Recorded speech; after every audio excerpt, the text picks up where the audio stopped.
नमस्कार दोस्तों, आप सभी का स्वागत है हमारे चैनल पर। आशा करती हूँ कि आप सब ठीक और स्वस्थ होंगे। तो चलिए इसी के साथ बढ़ते हैं आज की मुख्य खबरों की ओर। दोस्तों, देश में अभी बहुत कुछ हो रहा है।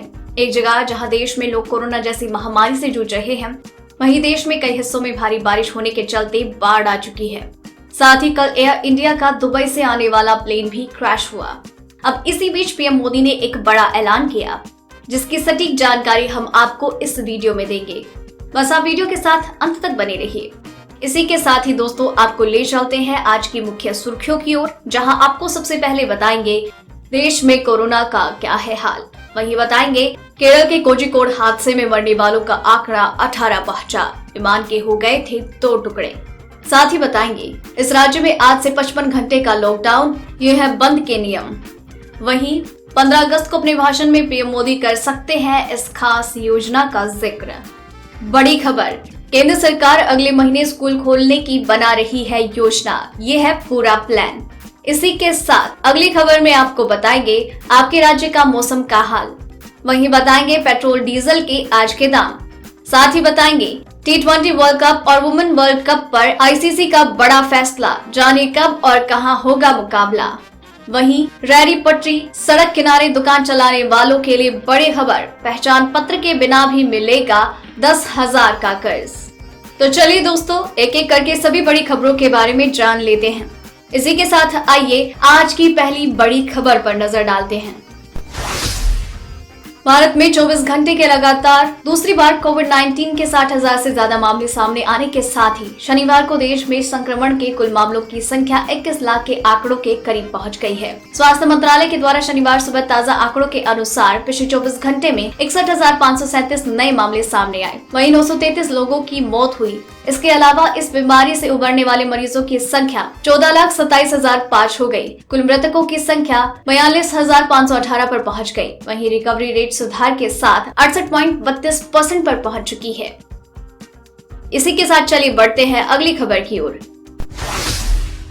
स्वतंत्रता दिवस के मौके पर 15 अगस्त को लाल किले की प्राचीर से पीएम मोदी के भाषण में एक देश एक राशन कार्ड योजना का जिक्र हो सकता है। सूत्रों के अनुसार एक देश एक राशन कार्ड योजना की डिटेल पीएमओ भेज दी गई है। अब तक 24 राज्य और केंद्र शासित प्रदेश इस योजना में शामिल हो चुके हैं। वहीं आने वाले महीनों में लक्षद्वीप और लद्दाख, तमिलनाडु, छत्तीसगढ़, दिल्ली, मेघालय, पश्चिम बंगाल, अरुणाचल प्रदेश इसमें शामिल होने जा रहे हैं। मोदी सरकार मार्च 2021 तक इस योजना को पूर्ण रूप से 100% देश में लागू करने के लक्ष्य को लेकर चल रही है। एक देश एक राशन कार्ड योजना के तहत आधार लिंक कर एक ही राशन कार्ड के जरिए देश के किसी भी हिस्से में रहते हुए प्रधानमंत्री गरीब कल्याण योजना के तहत अनाज और चना लिया जा सकता है। वहीं केरल के कोझिकोड में बड़ा विमान हादसा हुआ। इसमें पायलट और को पायलट समेत 18 लोगों की मौत हो गई। दुबई से आया एयर इंडिया एक्सप्रेस का विमान लैंडिंग के वक्त फिसल गया और 35 फीट गहरी खाई में जा गिरा। इस हादसे में विमान के 2 टुकड़े हो गए, जिसमें पायलट और को पायलट की भी मौत हो गई। स्थिति का जायजा लेने के लिए विदेश राज्य मंत्री कोझिकोड पहुंचे। असल में वंदे मातरम मिशन के तहत air India express AXP-1 1344 Boeing 737 Dubai से कोझिकोड आ रहा था। दुबई से 184 यात्रियों और 2 पायलट समेत क्रू के 6 सदस्यों को लेकर कोझिकोड पहुंचे एयर इंडिया का विमान रनवे को पार करता हुआ दीवार से टकराया और 2 टुकड़ों में बट गया। हादसे के बाद अफरा तफरी मच गई। राहत और बचाव का काम शुरू हो गया है। साथ ही उत्तर प्रदेश में बढ़ते कोरोना संक्रमण को देखते हुए योगी सरकार ने सप्ताह में 2 दिन का लॉकडाउन लगाने का फैसला किया। आज शनिवार 8 अगस्त को 2 दिन के लिए 55 घंटे का लॉकडाउन लगाया गया है। लेकिन इस लॉकडाउन के दौरान प्रदेश के लोगों को कुछ छूट भी दी गई। मीडिया रिपोर्ट्स के अनुसार हर हफ्ते के शुक्रवार की रात 10 बजे से सोमवार सुबह 5 बजे तक 55 घंटे का राज्य में लॉकडाउन लगता है। कोरोना को रोकने के लिए उत्तर प्रदेश की योगी सरकार ने घोषणा की थी। जानकारी के लिए बता दें कि बीती रात 10 बजे से उत्तर प्रदेश में संपूर्ण लॉकडाउन लग चुका है। अब पूरी मार्केट, दफ्तर बंद रहेंगे। वहीं दूसरी तरफ इस दौरान जरूरी सेवाएं पूरी तरह से चालू रहेंगी। लॉकडाउन के दौरान पूरी तरह से दफ्तर, मार्केट, बाजारों में काम नहीं होगा। हाट, बाजार, गल्ला मंडी, व्यावसायिक प्रतिष्ठान बंद रहेंगे। इसी के साथ बढ़ते हैं अगली खबर की ओर। कोरोना वायरस महामारी को लगभग 6 महीने हो चुके हैं। लेकिन अभी भी स्कूलों को खोले जाने को लेकर कुछ भी साफ नहीं हो पा रहा। वहीं एक खबर के अनुसार केंद्र सरकार स्कूलों को सितंबर से खोलने की योजना बना रही है। सरकार सितंबर से नवंबर के बीच चरणबद्ध तरीके से स्कूलों को खोलने पर विचार कर रही है। इसके तहत 10वीं से 12वीं तक के छात्रों के लिए स्कूल को खोला जाएगा। उसके बाद 6ठी से 9वीं के लिए स्कूल खोलने की योजना है। योजना के अनुसार पहले फेज में 10वीं से 12वीं के छात्रों को स्कूल आने के लिए कहा जाएगा। अगर स्कूल में 4 सेक्शन होंगे तो एक दिन में सिर्फ 2 ही सेक्शन में पढ़ाई होगी, ताकि सोशल डिस्टेंसिंग का पूरा ख्याल रखा जाए। इसके अलावा स्कूल की टाइमिंग को भी आधा कर दिया जाएगा। स्कूल टाइमिंग को 5 से 6 घंटे की बजाय 2 से 3 घंटे करने का विचार है। वहीं पूर्वी लद्दाख में वास्तविक नियंत्रण रेखा पर भारतीय सेना तब तक रहेगी जब तक चीन की सेना अपनी जगह पर वापस नहीं चली जाती।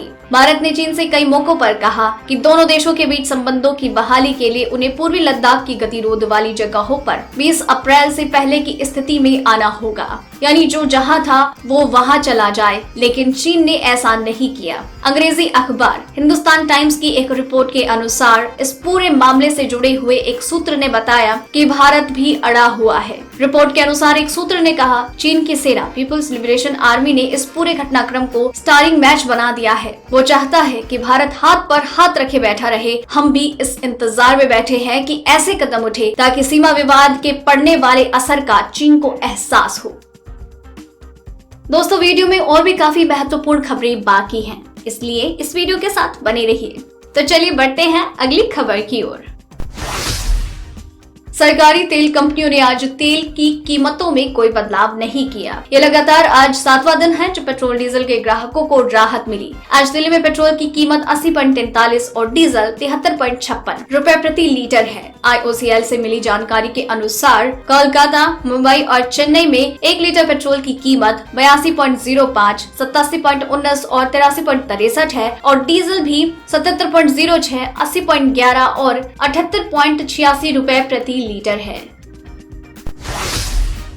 वहीं देश के कई राज्य अभी भी बाढ़ की चपेट में हैं, तो कुछ जगहों पर बारिश का अलर्ट है। मौसम विभाग के अनुसार देश की राजधानी दिल्ली और आसपास के राज्यों में 8 अगस्त के बाद से बारिश पड़ने की संभावना है। दिल्ली में 11 से 12 अगस्त को मध्यम बारिश हो सकती है। मौसम विभाग के अनुसार बंगाल की खाड़ी में नया सिस्टम बनने की संभावना है, जिसकी वजह से 9 और 10 अगस्त को हल्की बारिश और 11 और 12 अगस्त को मध्यम बारिश हो सकती है। मौसम पूर्वानुमान एजेंसी स्काईमेट के अनुसार 8 अगस्त को गुजरात, मध्य प्रदेश, उप हिमालयी पश्चिम बंगाल, सिक्किम, असम के कुछ हिस्सों, उत्तरी तटीय आंध्र प्रदेश, ओडिशा, गंगे पश्चिम बंगाल और लक्षद्वीप के कुछ हिस्सों में हल्की से मध्यम बारिश हो सकती है। उत्तर प्रदेश, बिहार, झारखंड, उत्तराखंड, हिमाचल प्रदेश के कुछ स्थानों पर, जबकि पंजाब, हरियाणा में हल्की से मध्यम बारिश की संभावना है। IMD ने केरल के 9 जिलों में 9 अगस्त तक के लिए ऑरेंज अलर्ट जारी किया है। इसी के साथ चलिए बढ़ते हैं अगली खबर की ओर। सुशांत सिंह राजपूत केस की जांच जैसे जैसे आगे बढ़ रही है, उम्मीद जताई जा रही है कि मामले से जल्द ही पर्दा उठेगा। हाल ही में सुशांत के पूर्व असिस्टेंट अंकित आचार्य ने चौंकाने वाला दावा किया है। अंकित वो शख्स है जो सुशांत के साथ करीब 24 घंटे रहता था, लेकिन रिया ने उसको काम से निकाल दिया। अंकित ने जो दावा किया है वो केस की पहेली को हल कर सकता है। कुछ रिपोर्ट्स के अनुसार अंकित ने दावा किया कि सुशांत सुसाइड नहीं कर सकते। इस बातचीत में उन्होंने कहा, मैं सुशांत भैया को अच्छी तरह से जानता था, मुझे विश्वास नहीं हो रहा कि ये सुसाइड केस है, ये निश्चित रूप से एक हत्या है। अंकित ने आगे चौंका देने वाला बयान दिया और बताया, मैं आपको ये भी बता सकता हूँ कि उनके गले में किस चीज का निशान है। वो निशान सुशांत भैया के पेट डॉग फज की बेल्ट का है। मेरे पास भैया की बॉडी की फोटोज हैं और मुझे ऐसा ही लगता है गुनाहगारों ने उसी बेल्ट से सुशांत भैया का गला घोटा है। वहीं न्यूजीलैंड में अगले साल होने वाले ICC महिला क्रिकेट वर्ल्ड कप 2021 को कोरोना वायरस महामारी के कारण फरवरी-मार्च 2022 तक के लिए स्थगित कर दिया। साथ ही पुरुष T20 वर्ल्ड कप को लेकर भी अहम फैसला हुआ है। 2021 में होने वाले T20 वर्ल्ड कप अब भारत में होगा, जबकि 2022 टूर्नामेंट की मेजबानी ऑस्ट्रेलिया करेगी। ICC ने एक बयान में कहा, दुनिया भर में कोविड-19 के स्वास्थ्य, क्रिकेट और वाणिज्यिक प्रभाव को ध्यान में रखते हुए एक व्यापक आकस्मिक नियोजन अभ्यास के बाद IBC के द्वारा ये फैसला लिया गया। ICC के कार्यकारी चेयरमैन इमरान ख्वाजा ने कहा, पिछले कुछ महीनों में जैसा कि हमने विचार किया है कि हम वैश्विक घटनाओं का मंचन कैसे करते हैं, ICC की घटनाओं में शामिल सभी लोगों के स्वास्थ्य और सुरक्षा की रक्षा करना हमारी सबसे बड़ी प्राथमिकता रही। बड़ी खबर, रेहड़ी पटरी, ठेला या सड़क किनारे दुकान चलाने वालों के लिए बड़ा ऐलान। केंद्र सरकार ने शुक्रवार को पीएम स्वनिधि योजना के तहत अनुशंसा पत्र व्यवस्था की शुरुआत की। अगर आसान शब्दों में कहें तो प्रधानमंत्री स्वनिधि योजना का लाभ ले सकेंगे जिनके पास पहचान पत्र और विक्रय प्रमाण पत्र नहीं है। आपको बता दें कि पीएम स्वनिधि योजना के तहत रेहड़ी पटरी वालों और छोटी मोटी दुकान लगाकर आजीविका चलाने वालों को 10,000 रूपए तक का कर्ज मिलता है। सरकार की ओर से जारी आधिकारिक बयान के अनुसार केंद्रीय आवास एवं शहरी कार्य मंत्रालय के सचिव दुर्गा शंकर मिश्रा ने इस सुविधा की शुरुआत की और कहा कि पात्र रेहड़ी पटरी वाले स्थानीय शहरी निकाय अनुशंसा पत्र के लिए अनुरोध कर सकता है। मिश्रा ने कहा कि योजना के तहत LOR प्राप्त करने के बाद ठेले वाले दुकानदार कर्ज के लिए आवेदन दे सकते हैं। इसी के साथ चलिए बढ़ते हैं अगली खबर की ओर।